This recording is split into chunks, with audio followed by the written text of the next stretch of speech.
La création de l'Agence pour l'enseignement français à l'étranger est relativement récente, puisqu'elle remonte à 1990. L'Agence a donc 22 ans cette année. Et l'Agence a été créée pour mettre de l'ordre dans la gestion d'un réseau d'établissements qui existait déjà. L'AEFE, c'est un réseau de 486 établissements qui ont été homologués par le ministère de l'Éducation nationale. Nous avons une tutelle, celle du ministère des Affaires étrangères. L'implantation de nos établissements est effectivement très large puisque nous sommes présents dans 130 pays. L'ensemble des 486 établissements scolarise aujourd'hui un petit peu plus de 305 000 élèves. Sur ces 305 000 élèves, nous avons à peu près 110 000 élèves français.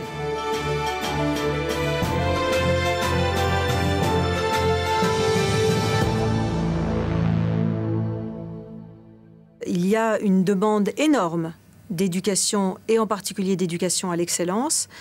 Nous sommes aujourd'hui sur ce marché international parce qu'il s'agit bien d'un marché bien positionné, à la fois parce qu'il y a une longue tradition très forte de l'éducation à la française. Nous avons des élèves assez exceptionnels, dont les familles sont motivées, dont les familles font partie souvent des élites intellectuelles qui ont une véritable foi dans la culture française et qui donc portent une attention toute particulière à l'éducation de leurs enfants. Et naturellement, cela contribue à leurs excellents résultats.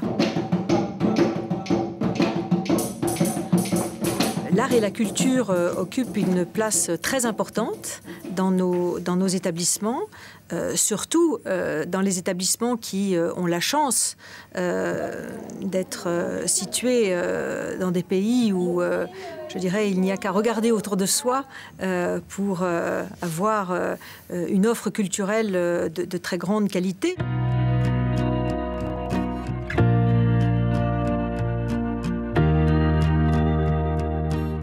Nous organisons de grands projets fédérateurs autour du sport ou d'autres activités. Nous avons par exemple organisé en marge de la Coupe du Monde de football à Johannesburg il y a 2 ans un événement, une Coupe du Monde des élèves du réseau. Et parallèlement, il y avait un projet pédagogique qui consistait à une découverte de l'Afrique du Sud, de l'action de Nelson Mandela.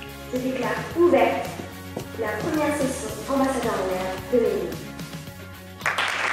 Une autre opération qui s'appelle Ambassadeur en herbe.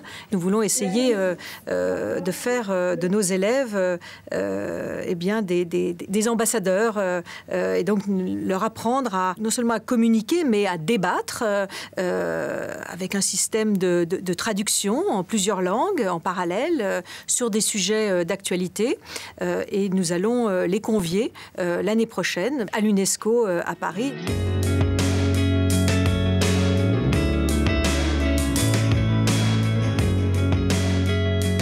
Nous avons dû faire face à une énorme crise l'année dernière au Japon, bien sûr, avec le séisme de Fukushima. Mais nous avons bien sûr aussi des crises politiques, comme nous les avons connues l'année dernière donc, au Maghreb, et puis plus récemment en Côte d'Ivoire ou au Mali actuellement. Et nous avons pour cela donc créer au sein de l'agence une cellule de prévention et de traitement des crises qui est étroitement reliée au ministère des Affaires étrangères.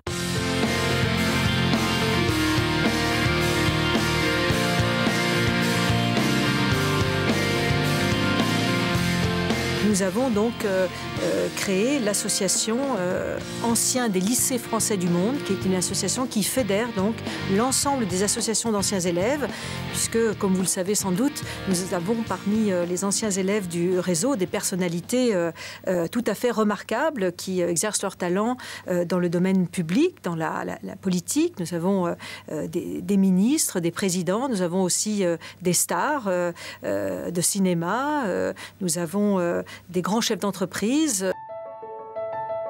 C'est une des plus belles missions que de travailler avec des enfants et de contribuer à leur éducation, à la formation de citoyens du monde avec des publics venus de tous horizons. Ce qui fait, je crois, la force de ce réseau, les valeurs qu'il porte, d'humanisme, d'ouverture au monde, de formation à l'esprit critique.